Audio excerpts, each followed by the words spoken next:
Pueden sentarse a todas las catacumbas de Puerto Rico, que el catacam lo termináramos hoy domingo en cada catacumba. Todos los pastores de las catacumbas se nos dijo, usted va a predicar en el catacán, y todos dijimos, ay, ¿qué día me toca? Pues el domingo le toca a todo el mundo en su iglesia. Así que cada pastor está en sus respectivas catacumbas completando o terminando el catacán. El pasaje bíblico que fue el lema del retiro es Primera de Pedro, capítulo 2, versos 9 y 10. Repito, Primera de Pedro, capítulo 2, versículos 9 y 10. Señor, te pedimos en el nombre de Jesús que bendigas esta palabra, Señor, y al pueblo que hoy pudo llegar hasta aquí, y tu gracia sea sobre la vida de cada uno de nosotros, en el nombre de Jesús. Hoy le vamos a dar seguimiento, probablemente toque algunos puntos que ya los que estuvimos en el retiro escuchamos, pero hay otros puntos que Dios puso en mi corazón y no se tocaron en el catacán. Así que dice la palabra en Primera de Pedro. Antes de continuar, perdónenme, se me olvidó tu nombre. Ajá. Denise. Vamos a darle un aplauso a Denise y a su nene que están con nosotros hoy. Dios te bendiga, Denise. Es un honor para nosotros el que estés aquí. Dios te cuide. En Primera de Pedro 2, 9 dice así: mas vosotros sois linaje escogido, real sacerdocio, nación santa, pueblo adquirido por Dios. Y ahora que viene el tema del retiro, para que anunciéis las virtudes de aquel que os llamó de las tinieblas a su luz admirable. Vosotros, que en otro tiempo no erais pueblo, pero que ahora sois pueblo de Dios, que en otro tiempo no habíais alcanzado misericordia, pero ahora habéis alcanzado misericordia. Dios bendiga su palabra. Esta epístola, como muy bien les indiqué, es Primera de Pedro, escrita por Pedro. ¿Ustedes se acuerdan de Pedro? Pedro, el que metía la pata. Pedro, el pescador. Pedro, el que, como dice en el libro de los Hechos, era parte de aquellos que se consideraban del vulgo, y que llegó un momento dado donde hablaba tan espléndido y parecía ser tan sabio que sorprendía a los sabios. Y decían, ¿quiénes son esta gente? Que son parte del vulgo, de la gente, de la gente plebeya. ¿Cómo saben tanto? Pedro, el que en un momento dado Jesús le dijo, apártate de mí, Satanás, me eres tropiezo. Pedro, el que negó a Jesús. Pedro, el que le tumbó la oreja al soldado. Pedro, el que Jesús en un momento dado le dijo, esto que estás diciendo no te lo reveló ni carne ni sangre, te lo reveló el Espíritu, te lo reveló mi Padre. Pedro, a quien se le dijo en un momento dado, tú eres la piedrecita, tú eres Pedro, la piedra, y sobre esta roca, o sea, sobre Cristo, que es la roca inconmovible, yo voy a fundar mi iglesia. De ese Pedro es el que estamos hablando. Pedro, en que en un momento dado Pablo le lo regañó, porque estaba en un momento dado comportándose hipócritamente, entre cuando estaba con los gentiles, y Pablo pues se juntaba con los gentiles, y en un momento dado que llegaron unos judíos enviados desde Jerusalén, disimulaba, y entonces decía, no, yo no me junto con los gentiles. Entonces Pablo lo mira y le dice, ¿qué te pasa? Si cuando esta gente no estaba aquí, tú comías con nosotros, tomabas el cafecito con nosotros, y ahora te hace como que no nos conoces. ¿Qué te pasa? Es una hipocresía. Ese Pedro, que en un momento dado estuvo viviendo quizás un tiempo de inmadurez espiritual, Pedro, el pescador, el rudo, Pedro, el que, como escuchamos los que estuvimos en el retiro, en un momento dado era un experto pescando. Él era dueño de una barca y era un experto pescador, y en un momento dado pues llegó a la orilla luego de pasar la noche pescando y no pescaron nada, y según me enteré, pues en esos lugares se pescaba de noche se tiraban las redes, de noche los peces subían arriba a la parte alta y ahí los podían coger. Así que ellos pasaron toda la noche pescando, no pescaron nada, regresaron a la orilla, estaban ya recogiendo las redes para irse porque no habían cogido nada. Y Jesús le dice, mira, tira las redes al lado derecho para que coja. Y Pedro le dijo, hemos pasado toda la noche pescando, pero en tu nombre voy a echar la red. Y nos decía el predicador ayer, que se oye muy lindo en la Biblia, ¿verdad? Cuando Pedro dice, cuando está escrito, yo no he pescado nada, pero en tu nombre echaré la red. Lo que realmente significa eso es que aquí el que sabe de pescar soy yo, Pedro, que pasé toda la noche pescando y no se pescó nada. Yo la voy a echar de día, como tú me estás diciendo, cuando a esta hora no pasa nada. Pero si no pasa nada, culpa tuya, porque en tu nombre, por lo que tú estás diciendo, yo lo voy a echar. O sea, el bochón no lo voy a pasar yo, lo vas a pasar tú. De ese Pedro es el que estamos hablando. Pero ya cuando él escribe esta carta, Pedro ha llegado a una madurez espiritual, a un tiempo donde ya había pasado por muchas experiencias por las que pasamos todos los que conocemos en un momento dado al Señor, y a veces cometemos muchos errores al principio, metemos la pata hasta más no poder, y poco a poco vamos creciendo, vamos madurando, vamos aprendiendo.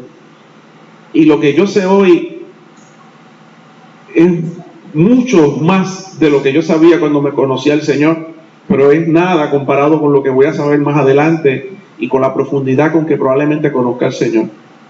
Y Pedro pasó por un tiempo de madurez en su vida, de cantazo, de cometer errores, de caerse y de levantarse como cualquiera de nosotros. La Biblia dice 7 veces cae el justo y 7 veces se levanta. Y en este punto de la vida de Pedro, ya Pedro era un viejito.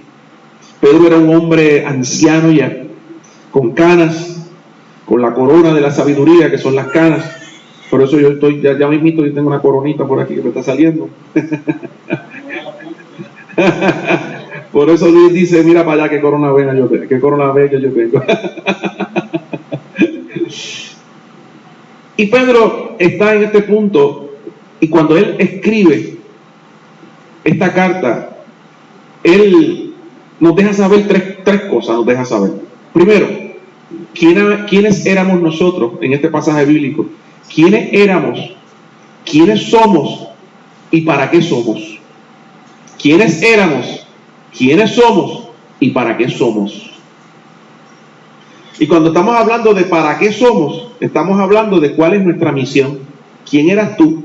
¿Quién eres ahora? ¿Y qué quiere Dios de ti? Antes Dios quería que te convirtieras a Cristo. Una vez que te convertiste a Cristo, Dios te pasó por un proceso, y ahora que Dios espera de ti. Y cuando vamos al pasaje que leímos ahora mismo, donde dice que vosotros sois linaje escogido. Linaje escogido. Y un linaje es descendencia. Si cojo la palabra linaje aparte y la pongo sola y busco la definición, un linaje es la descendencia. La descendencia de una persona. ¿Cuál es tu linaje? ¿Cuál es tu descendencia? Dime tu genealogía. Y algunos de nosotros, por ejemplo, yo podré decir, bueno, pues mi linaje yo vengo de los González. Yo soy González. Mi papá era de Aguada, se crió allí en la calle, vivía en la calle Marina, pero un día él me dijo que se había criado en Guaniquilla, que se la pasó cuando chiquito comiendo maní, porque sembraban maní y lo vendían. Pero cuando había hambre y no había nada que comer, se saltaban de maní para que la barriga estuviera llena y no pasara hambre. Y vengo de ahí, y mi abuela era doña Ventura Hernández, de Aguada también. Ese es mi linaje. Y por ahí, ¿verdad? Poder seguir para atrás, que no sé qué más hay por ahí para atrás, porque no me acuerdo más nada. Conozco a mi papá, mi abuelo por parte de padre nunca lo conocí. Él murió después que mi papá nació. Era un señor bastante mayor, y yo creo que ni mi papá lo llegó a ver tampoco, porque cuando mi abuelo murió, mi papá era un bebé. Así que mi papá no conoció a su papá. Pero sí yo conocí a mi abuela, la mamá de él. Y cuando hablo del linaje, pues voy por ahí. Y usted podría hacerme su historia. ¿Ves? Mi abuelo, mi papá está, mi mamá está, mi abuelo, mi bisabuelo, mi tatarabuelo. Y él dice que nosotros somos un linaje, pero no linaje cualquiera, sino un linaje escogido. Tú eres un linaje escogido. Y cuando uno se queda ahí, uno se queda como que yo me quedo medio perdido. Soy linaje escogido, que yo soy una descendencia yo soy parte de una genealogía, pero como que me cogieron y me sacaron de ahí. Yo soy un linaje escogido. Y entonces, eso me lleva, la palabra me lleva hasta el libro de Génesis, el capítulo 3, versículo 15, dice la palabra: y pondré enemistad entre ti, refiriéndose a la serpiente o a Satanás, y a la mujer. Eso fue después que Adán y Eva comieron de las frutas prohibidas. Y entonces Dios le dice a la serpiente: yo voy a poner enemistad entre ti y la mujer, y entre tu simiente, o sea, entre tu linaje, entre tu descendencia y la simiente suya de la mujer. Y esta simiente, la de la mujer, te va a herir en la cabeza, y tú le vas a morder el calcañar, el talón.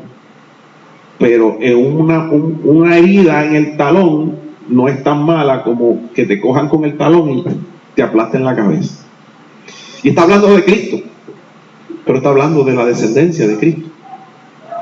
Y es como si Dios le hubiera dicho a Satanás lo siguiente, lo voy a poner en palabras de Aguada: de esto, le dijo Dios al diablo, de esto que tú hiciste caer.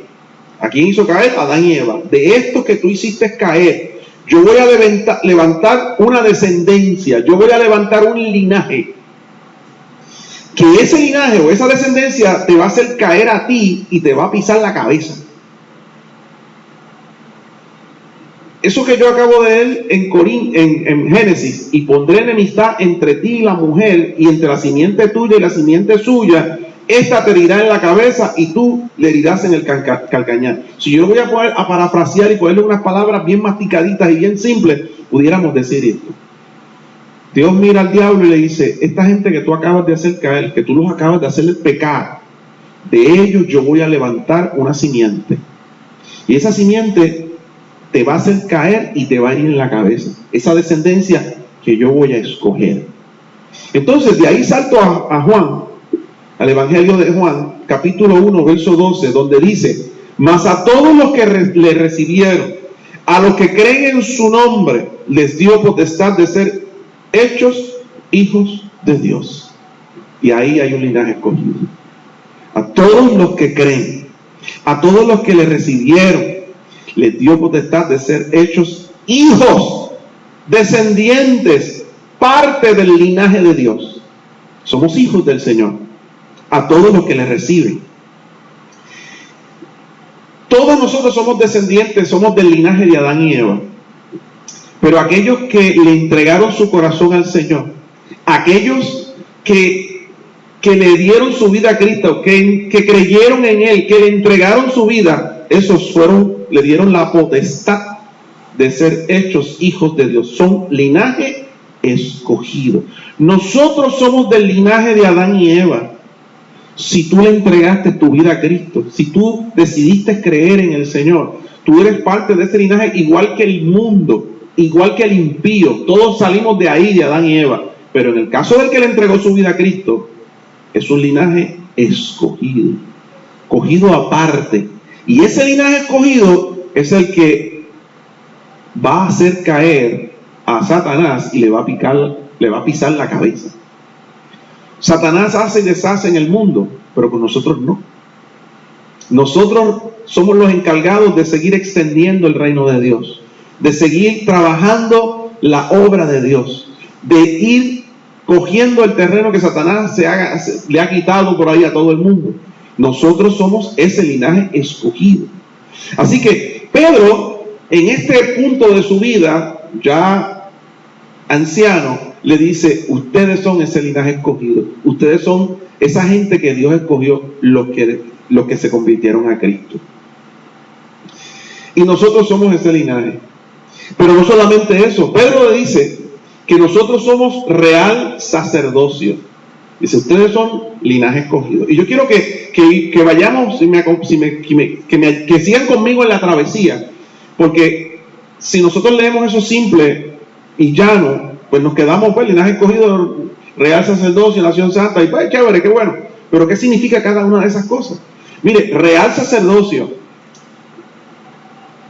Los reyes en Jerusalén, en Israel, venían del linaje de David, venían del linaje de los judíos, venían de la tribu de Judá. Los descendientes de David, que eran los reyes, venían de ahí. O sea, los reyes venían de la tribu de Judá. Los sacerdotes venían de la tribu de Leví. Y él dice real, que es de rey, sacerdocio, real, que viene de Judá, y sacerdocio, que viene de Leví.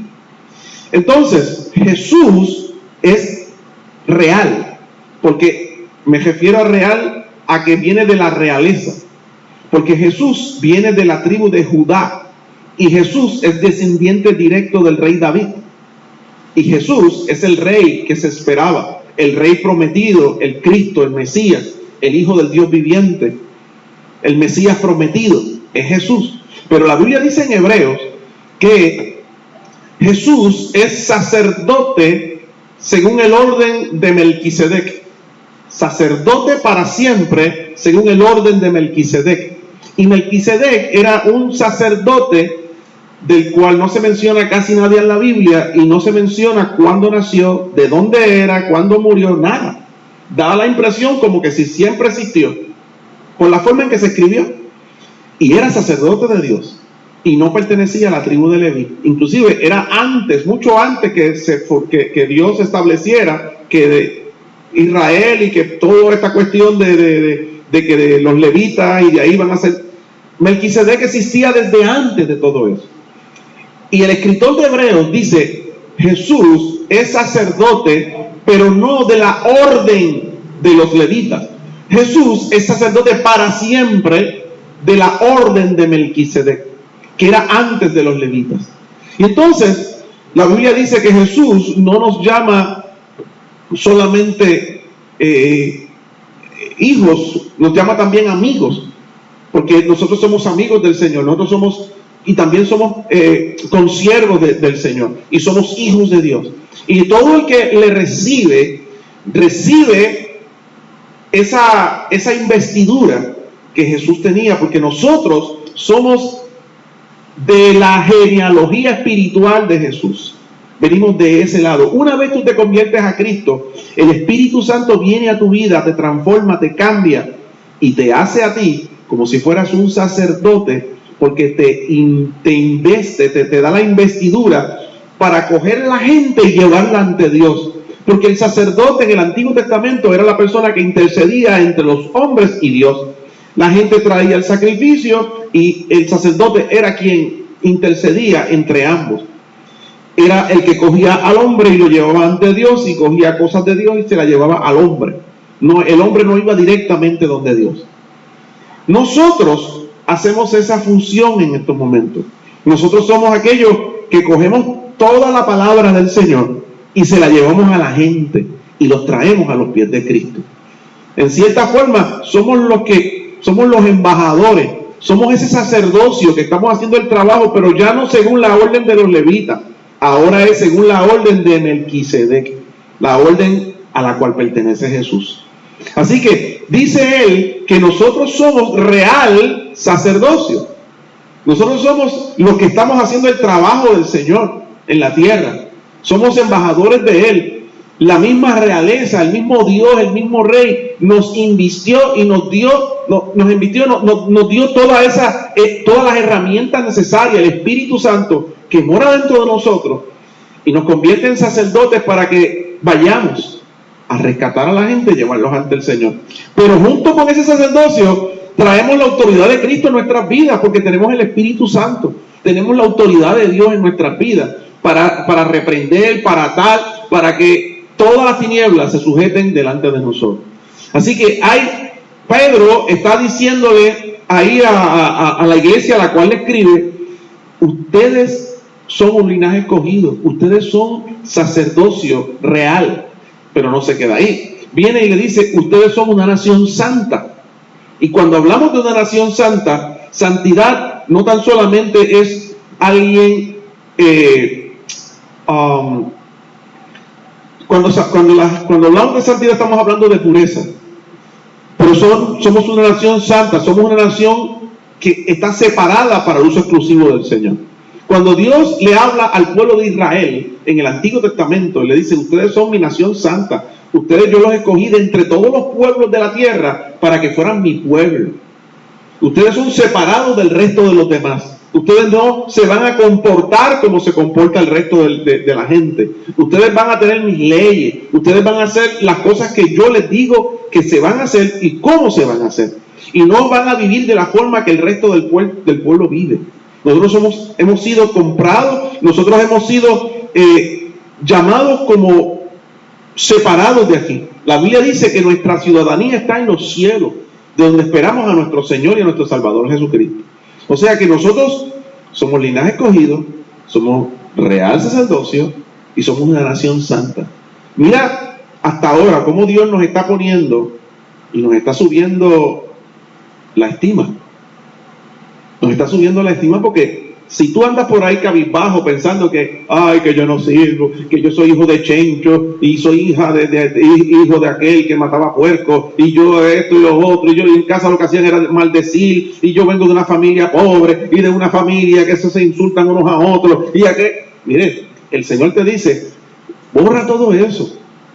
Yo te escogí a ti de entre toda esa gente, eres escogido. Yo te hice a ti un sacerdote. Y no un sacerdote cualquiera, sino un sacerdote real, de la realeza. Y no solamente eso, sino que te separé, te cogí, te estoy haciendo diferente al resto de tu familia, te estoy haciendo diferente al resto del pueblo, te estoy haciendo diferente al resto de la gente. Por eso no se llevan contigo en cierta forma. Porque cuando la Biblia dice que no somos del mundo, porque si fuéramos del mundo, el mundo nos amaría.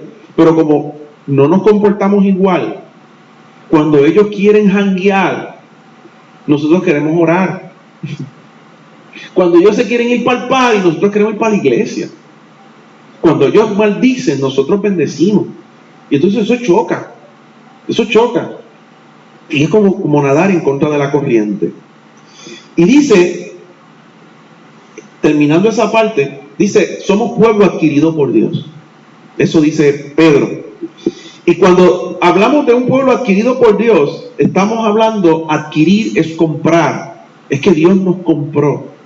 Y la Biblia dice en 1 Corintios capítulo 6 verso 20: porque habéis sido comprados por precio, hablando de nosotros. Y le dice: habéis sido comprados por precio, glorificad pues a Dios en vuestro corazón y en vuestro espíritu, los cuales son de Dios.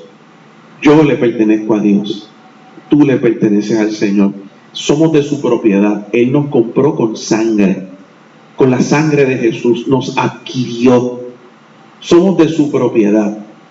Así que resumo estas 4 cosas que dice el apóstol: mas vosotros sois linaje escogido, real sacerdocio, nación santa, pueblo adquirido por Dios. Todo eso Dios nos está diciendo a nosotros.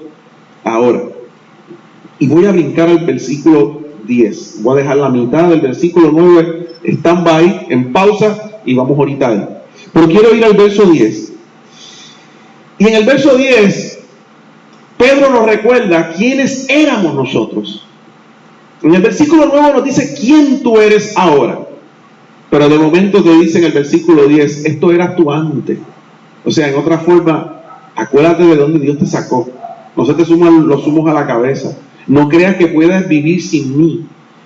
Porque si te zafas si huyes de mi mano, si vuelves atrás, vas a volver a hacer esto. Y dice en el verso 10: vosotros que en otro tiempo no erais pueblo, pero ahora sois pueblo de Dios. Que en otro tiempo no habíais alcanzado misericordia, pero ahora habéis alcanzado misericordia. No éramos pueblo.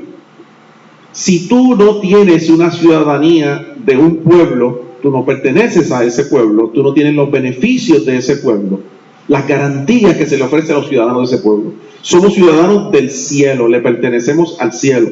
Pero antes de nosotros haber llegado a los pies de Cristo, nosotros no gozábamos de los beneficios del reino de Dios. Si no soy pueblo de Dios, miren, hay cosas que Usted va a pedir una ayuda, porque usted necesita que, qué sé yo, se quedó sin chavo y no puede pagar la luz y el agua. Y va al municipio de su pueblo, y puede ser que lo ayude, porque usted es de ese pueblo, de Aguada. Pero si usted se quedó sin chavo para pagar la luz y el agua, y es de Aguada, y a usted le da con ir a Arecibo o a Mayagüez, el alcalde se le va a quedar mirando así de, mire, usted no es de aquí, vaya donde su alcalde. No tengo que yo darle, usted no es de Arecibo, usted no es de Mayagüez, usted es de Aguada, vaya donde el alcalde de Aguada para que le resuelva allí, pero aquí no. Entonces sucede que cuando nosotros no pertenecemos al reino, no éramos pueblo. ¿Quiénes éramos? No éramos pueblo. No le pertenecíamos a esa jurisdicción. Nosotros no tenemos derecho de ir donde Dios a pedir cosas, porque no es mi área. O sea, el Señor en su misericordia puede bendecirme, en su misericordia me puede sanar, pero no está obligado. ¿Ustedes se acuerdan cuando Jesús fue a predicar y en un momento dado se le acercó la samaritana, aquella mujer que estaba pidiendo, samaritana era la del agua, y vino otra que quería que la mujer sirofenicia, que quería que le sanaran a un hijo, y ella no era del pueblo de Israel? Y el Señor la miró y le dijo, mira, yo no puedo sacar los beneficios que son de los hijos de Dios para dárselo a alguien que no es hija. Pero la mujer insistió tanto y se humilló tanto que el Señor fue movido a misericordia y le concedió lo que ella pedía. Así que en la misericordia de Dios, Dios lo puede hacer, pero no está obligado, porque no somos pueblo de Dios. Así que corríamos gran peligro, porque Dios podía ayudarte en una situación, pero puede que no. Porque quien gobernaba nuestras vidas, si no es Dios, es el diablo. Tristemente. Porque la Biblia dice que el que no recoge conmigo, desparrama. Dice, no habíamos alcanzado misericordia. Éramos culpables ante Dios por nuestros pecados, íbamos camino al infierno. Esa era nuestra condición. No habíamos alcanzado misericordia. ¿Para dónde usted iba antes de convertirse a Cristo? Para el infierno. Alguien diga, bueno, ese día yo iba para la panadería y en el camino me metí a la iglesia y me convertí a Cristo. La realidad es que usted iba camino al infierno. Para ahí era que usted iba, para ahí iba yo. Hasta que un día me encontré, me topé con el Señor y Dios perdonó mis pecados y Dios tuvo misericordia de mí. Pero antes de eso, yo no había alcanzado misericordia. Yo merecía la muerte. Yo merecía morir. Yo iba camino al infierno. Esa era mi condición. Y miren, no tenía derechos, no era parte del pueblo de Dios. Jesús dijo, el que no recoge conmigo desparrama, el que no es conmigo contra mí. Se consideraba que yo era enemigo de Dios. Yo era enemigo de Dios. Yo no era parte del pueblo de Dios. Yo merecía el infierno, iba de camino al infierno. Y de toda esa condición, de momento ahora resulta que por yo haberle entregado mi vida a Cristo, entré en ese linaje escogido. Ese linaje escogido por Dios, ese linaje de la tierra, esa descendencia de Adán y Eva, que Jesús escoge, que compra con su sangre, lo adquiere con su sangre. Me convierte en aquellos que tienen autoridad, en un sacerdote que puede interceder entre Dios y los hombres, en el sentido de que los busco y los traigo a la presencia del Señor. Porque el sumo sacerdote es Jesús, murió en la cruz del Calvario. Pero yo soy sacerdote, yo puedo ir y traer a la gente, predicarles y conectarlos con el Señor, llevarlos a su presencia. Y eso me lo delegó el rey sacerdote llamado Jesús. Ahora él dice, ya tú no caminas como los demás, ya tú no eres parte de esa gente que anda pecando por ahí, eres nación santa, adquirido, separado para mí. De ser lo que era, Dios me ha convertido en algo espectacular. Ahora la pregunta es, ¿para qué? ¿Para qué Dios me dio tanto? ¿Por qué Dios me ha dado tanta bendición? Dios me compró, Dios me hizo todo esto. ¿Para qué? Y entonces ahí es donde llega la segunda parte del versículo 9, donde dice, para que anunciéis las virtudes de aquel que os llamó de las tinieblas a su luz admirable. Dios hizo todo eso con nosotros para que nosotros anunciemos sus virtudes, para que nosotros lo proclamemos. Dios te dio tantos recursos, te puso a una altura tan grande, te dio tanto beneficio para que tú ahora hables de Dios, para que tú prediques el Evangelio. Ahorita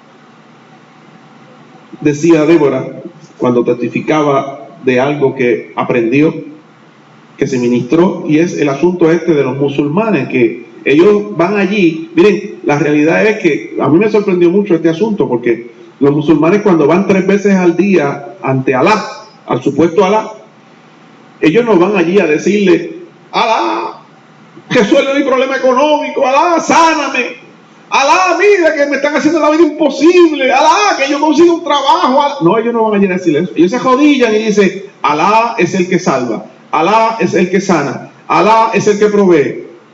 Y ellos lo creen y ya está. Cuando tú y yo vamos delante del Señor y nos arrodillamos y le decimos: Señor, vengo delante de ti, tú eres mi proveedor, tú eres mi sanador, tú eres mi libertador, tú eres tú eres todo para mí. Y si eso es así y tú lo crees, tú te mueves así y no estás por ahí llorando: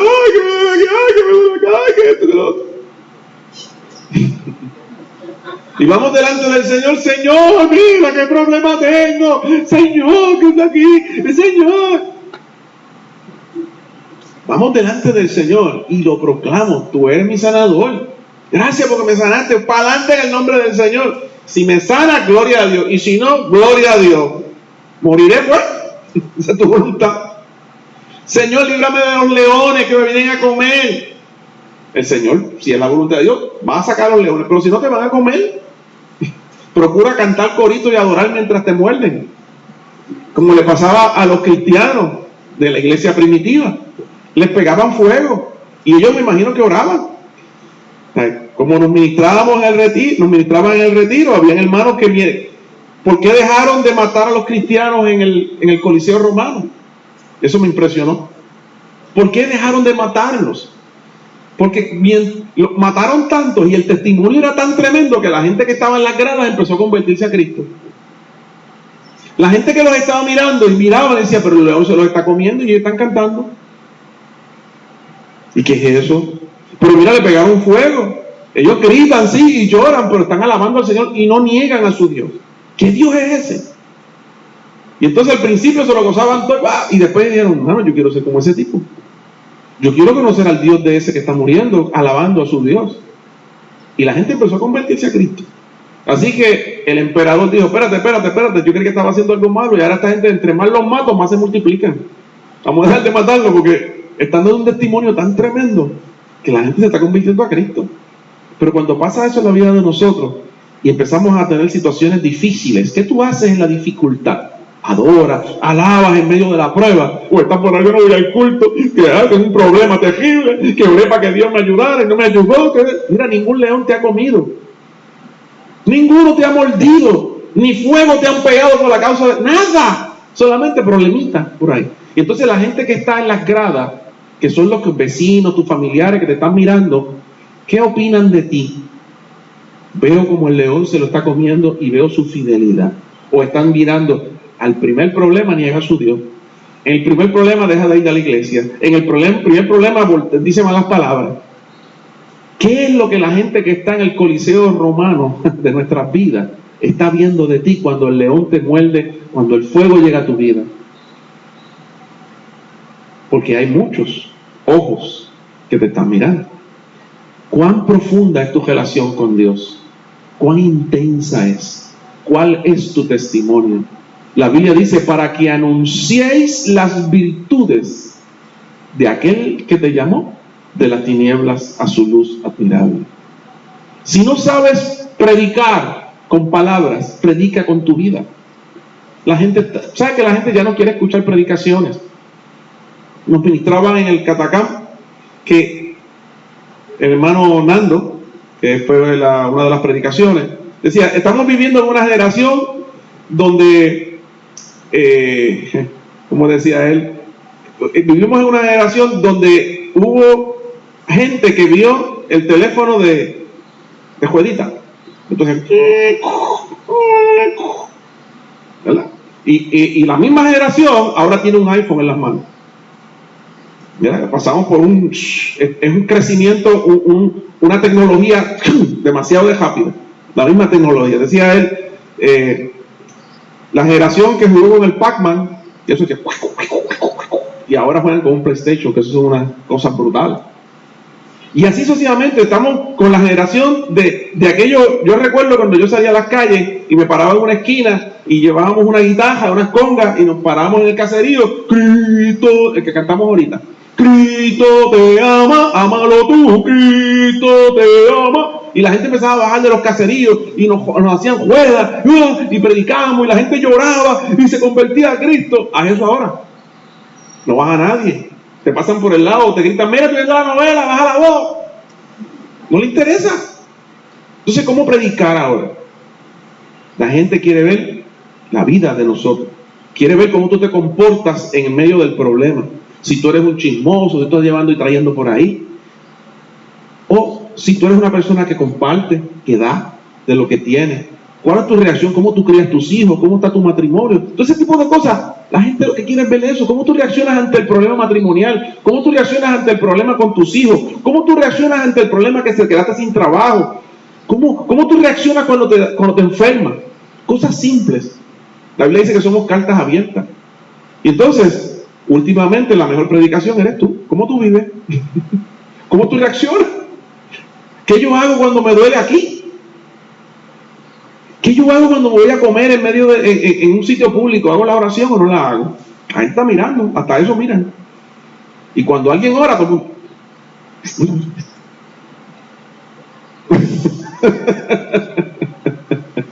y mueven la trompeta y lo encuentran raro, porque hasta los cristianos ya no oran cuando van a comer.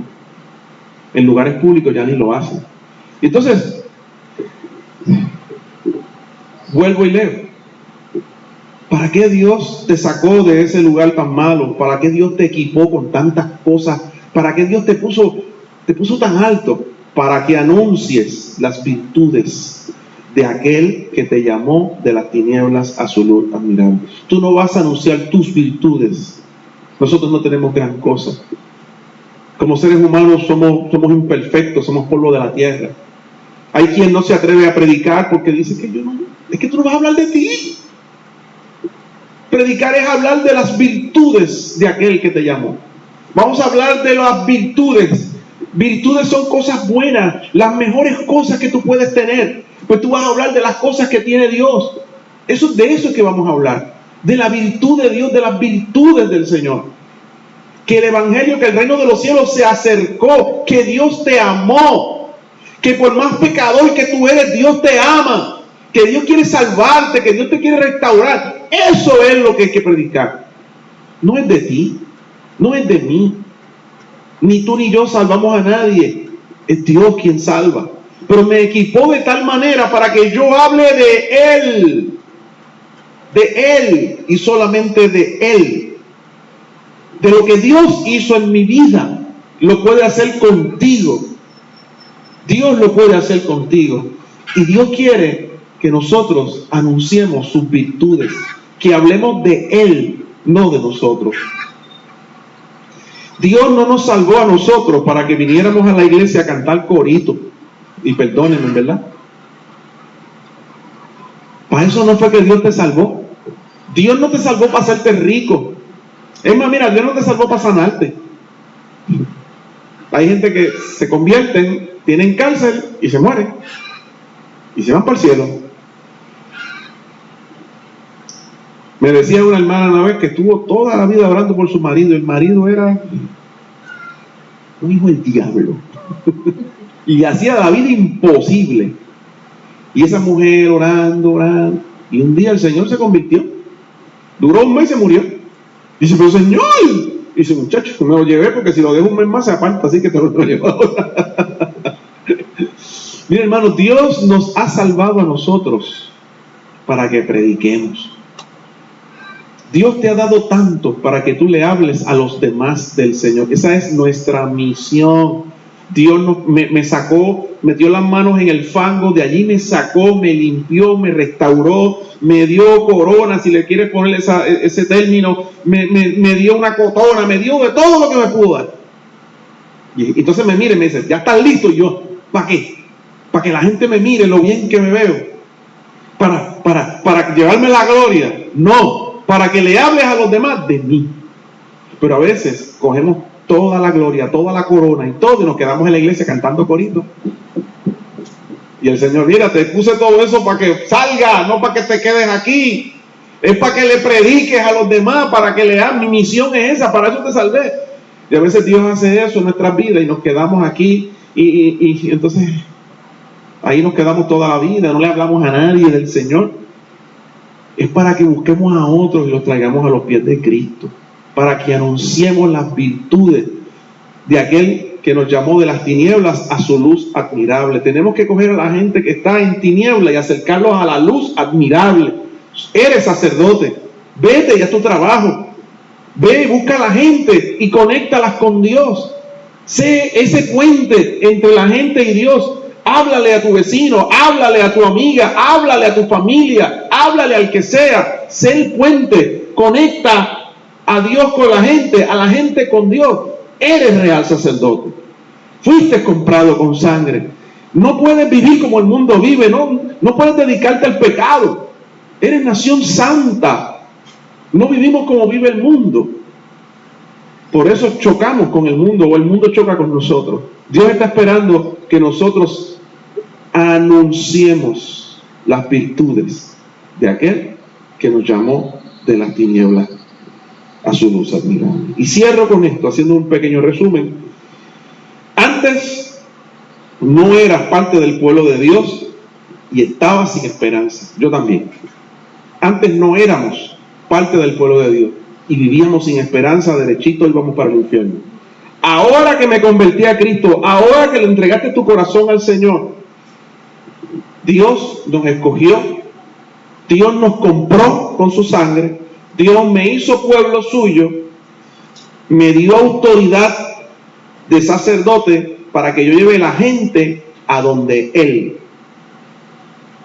Y ahora, y todo esto lo hizo Dios para que yo predique, para que yo anuncie su palabra, para ser su embajador, para que anuncie las virtudes de aquel que me llamó de las tinieblas a su luz admirable. Ahora que hemos sido sacados de las tinieblas, hermanos, tenemos que acercar a la gente a esa luz, que es la luz del Señor. Y todo esto se puede oír bien bonito, pero de nada sirve si usted no lo vive. ¿Qué usted va a hacer cuando salga de aquí? ¿Qué va a hacer esta semana? Podemos seguir, como he visto a muchos, revoloteando ¿cómo se llama eso? ¿Cómo son los sacerdotes? La túnica, la cotona esa. Podemos ir por ahí como pavos reales. Soy cristiano, tengo la autoridad de Cristo, soy la última Coca-Cola del desierto, Dios me compró con sangre. Y el Señor, ajá, sí, ajá, sigue. ¿Y todo eso para qué? Para que predique, para que le hables no de tus virtudes, sino de las virtudes de Dios. Hagamos eso, hermano. Yo he visto mucha gente que en los púlpitos, en diferentes lugares, echándose soy hijo del rey, y los hijos del rey son ricos, y los hijos del rey no se enferman, y los hijos del rey tienen autoridad sobre todo, y se quedan en sus virtudes, pero es para anunciar las virtudes de Dios, no las mías. Y entonces nos llevamos la gloria a nosotros, y la gente nos mira a nosotros y deja de ver a Dios. Es a Dios. Hermano, por lo que usted más quiera, te lo digo en el nombre del Señor, anuncie las virtudes de aquel que te llamó. Eso es lo que Dios espera. Esa es tu misión, esa es mi misión. Dios te limpió y te preparó para que prediques. Hágalo. Porque si no lo hacemos, el Señor me va a preguntar a ti y a mí, ¿Qué hiciste? ¿Qué hiciste con los talentos que te di? ¿Los enterraste? ¿Qué hiciste con todo eso que te di? Multiplícalo, multiplícalo, multiplícalo. Así que esto yo quería compartirlo como cierre del catacán. A cada catacumba cierra con el tema del retiro. Y yo pues sentí que esto era lo que había, con lo que había que cerrar aquí. Y yo quisiera que oráramos en estos momentos. Y si hay alguien aquí que todavía no ha sido escogido, no se ha convertido en nación santa, en pueblo adquirido por Dios, real sacerdocio, Dios quiere que seas eso tú. Y te va a lavar y te va a limpiar para que anuncies las virtudes de aquel que te llama de las tinieblas a su luz.